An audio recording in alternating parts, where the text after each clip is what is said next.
Preparing for a Exelon FP&A Analyst interview? You've reached Candy Mentor, and this video is for you. We'll walk through 20 key questions you're likely to face. For each question you'll see a sample answer followed by the key points to cover. Subscribe, like, and share, and drop a topic request in the comments. Question 1. Why are you interested in an FP&A Analyst role at Exelon? I am interested in Exelon because FP&A here connects financial analysis with essential infrastructure and long-term investment decisions. I would enjoy understanding how operating performance, customer demand, weather, regulatory outcomes, and capital spending influence results across the utilities. My strengths in forecasting, variance analysis, Excel, and communicating findings would let me contribute quickly. I also value work where disciplined planning supports reliability, affordability, and sustainable growth rather than focusing only on short-term earnings. While answering, connect your interest in financial planning to Exelon's regulated utility operations, infrastructure investment, reliability mission, analytical culture, and the opportunity to support decisions with accurate, actionable financial insight. Question 2. How would you build an annual budget for an Exelon utility business? I would begin with historical actuals and establish a driver-based baseline for revenue, operating expenses, capital expenditures, and cash flow. I would incorporate customer counts, usage, weather, labor agreements, commodity assumptions, planned outages, regulatory decisions, and approved projects. Next, I would gather input from operations and business owners, challenge unsupported assumptions, and reconcile the plan to corporate targets. Finally, I would document assumptions, obtain approvals, and create a reporting structure for monthly monitoring. Make sure to cover the planning calendar, historical actuals, operational drivers, rate assumptions, labor, fuel and purchased power, capital plans, regulatory items, stakeholder reviews, and reconciliation to strategic objectives. Question 3. How do you explain a monthly budget to actual variance? I explain a variance by first confirming the data and measuring its absolute and percentage impact.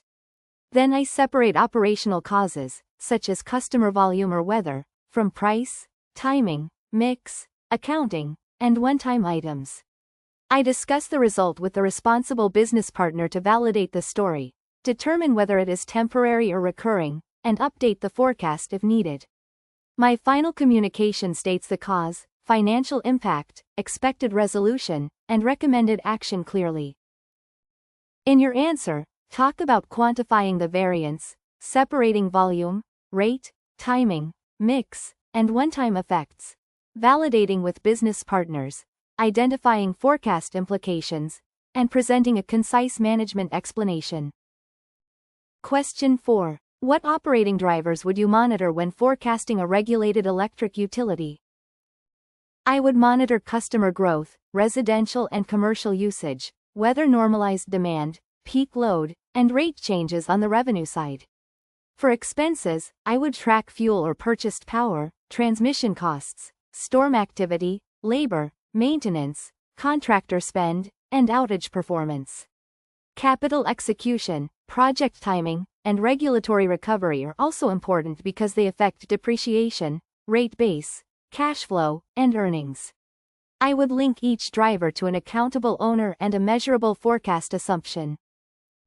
Be sure to mention customer connections, usage, weather, peak demand, transmission and distribution costs, fuel or purchased power, staffing, outages, regulatory recovery, and capital project execution. Question 5. How would you forecast revenue when weather significantly affects electricity demand? I would start with customer counts, rate schedules, historical usage, and seasonality, then estimate the relationship between demand and heating or cooling degree days. I would build a weather-normalized base case and compare it with warmer and colder scenarios. Actual weather would be incorporated as the period progresses, while clearly separating volume effects from rate changes and customer mix.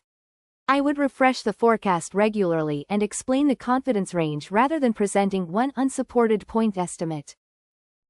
Focus on separating normalized demand from actual weather effects, using historical sensitivity, customer and rate data, scenario analysis, seasonality, and clear communication of forecast uncertainty.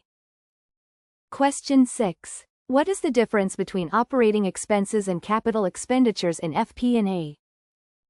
Operating expenses support current period operations, such as routine maintenance, payroll, and administration, and generally reduce earnings immediately.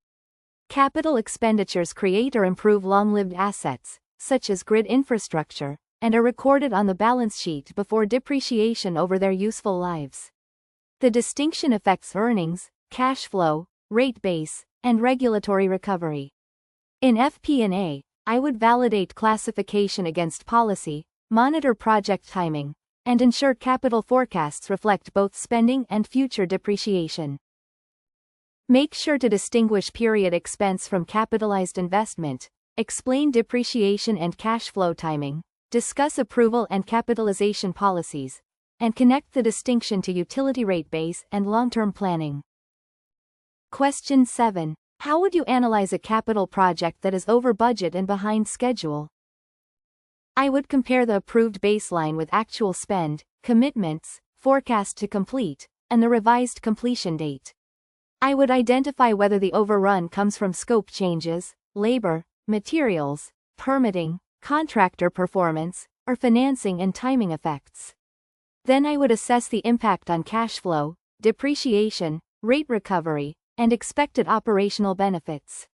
I would present a revised estimate, remaining contingency, root cause, and mitigation plan, escalating material issues early instead of waiting for month-end reporting. In your answer, discuss original scope and baseline, committed versus incurred costs, schedule slippage, change orders, contingency, remaining estimate, operational benefits, and escalation with corrective actions.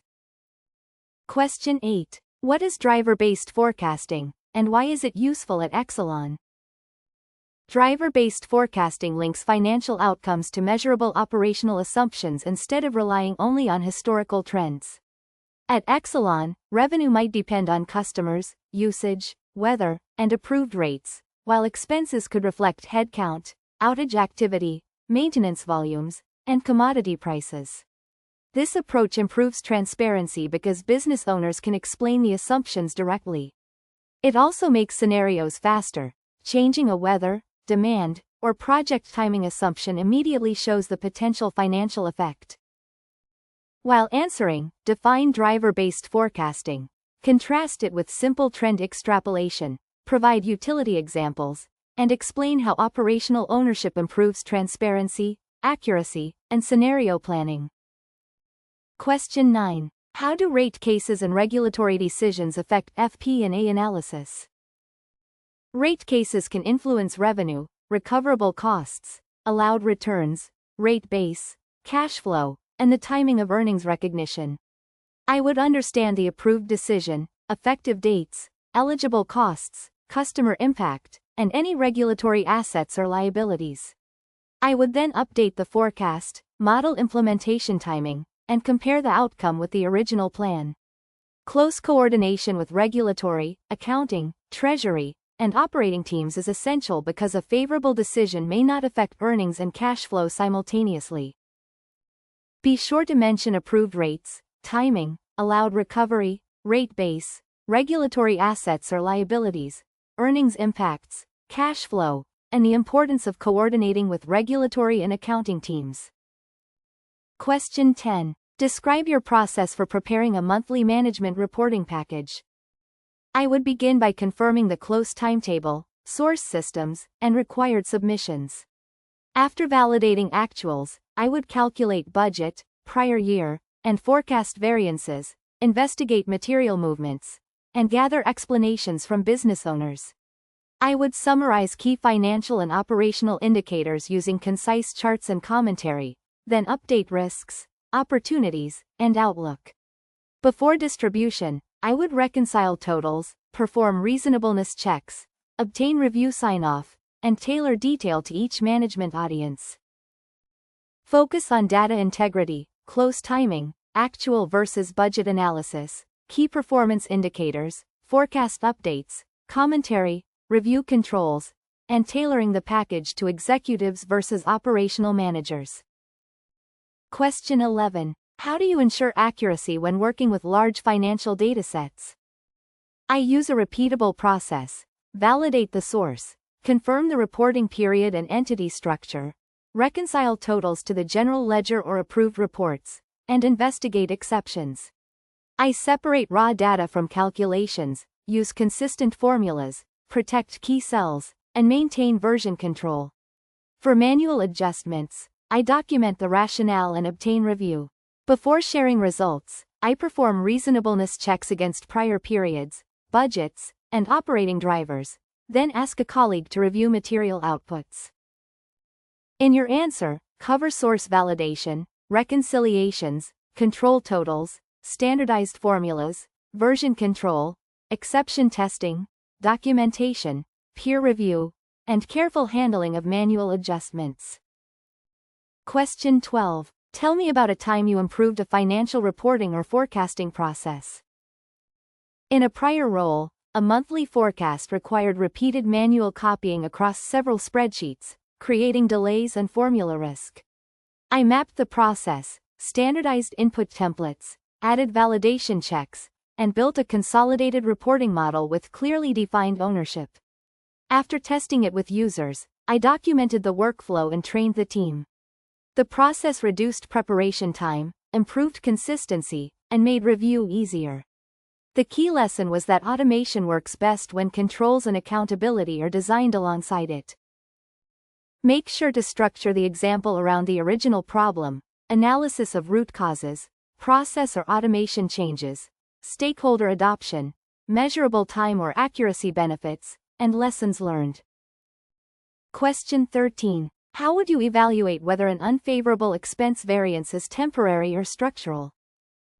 I would examine the variance by month, cost category, vendor, location, and operational driver to determine whether it reflects timing or a changed run rate. I would review invoices, contracts, staffing plans, maintenance schedules, and any one-time events. Discussions with the cost owner would help validate whether behavior has changed permanently. If recurring, I would reset the forecast and identify mitigation. If temporary, I would document the expected reversal and monitor it through subsequent periods. Talk about comparing multiple periods, identifying the underlying driver, reviewing contracts and run rates, separating timing from recurring changes, consulting owners, and revising both forecast and management actions. Question 14. What scenario analysis would you prepare for an Exelon financial forecast? I would build a base case using approved plans and the most supportable operating assumptions, then test sensitivities for demand, weather, commodity prices, inflation, storm costs, regulatory timing, interest rates, and capital execution. For each scenario, I would quantify effects on revenue, EBITDA, cash flow, capital spending, and key performance measures. I would also identify trigger points and management responses, so the analysis supports decisions rather than simply presenting optimistic and pessimistic numbers. Be sure to mention demand and weather, commodity prices, regulatory timing, storm events, interest rates, capital delays, operating cost inflation, base and downside cases, and management decision use. Question 15. How would you communicate a complex financial issue to a non-finance leader? I would start with the business conclusion, not accounting terminology. What changed, why it matters, and what decision is needed. I would connect the financial result to operational facts, quantify the impact, and use one or two simple visuals if helpful. For example, I might explain that lower demand reduced revenue by a specific amount while fixed costs remained unchanged.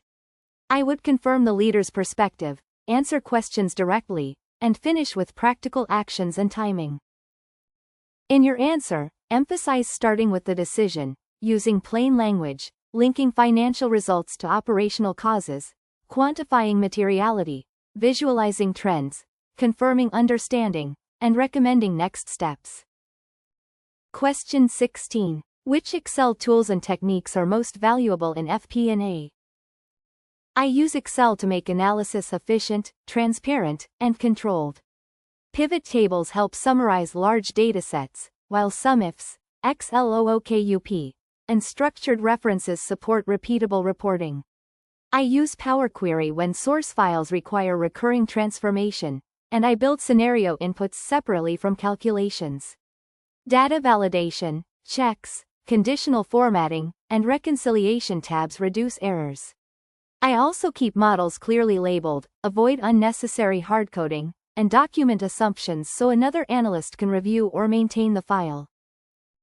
Focus on pivot tables, XLOOKUP or index match, SUMIFs, scenario models, data validation, Power Query, charts, error checks, structured formulas, and disciplined model design rather than merely listing functions. Question 17. How would you use Power BI or another reporting tool in FP&A? I would use Power BI to provide consistent, interactive views of actuals, budget, forecast, operational drivers, and key variances. First, I would define metric ownership and reconcile the data model to approved financial sources. Then I would create dashboards that let executives see trends while allowing managers to drill into entities, accounts, or drivers. Automated refreshes can reduce manual reporting, but I would retain documented controls and use analyst judgment to explain unusual movements.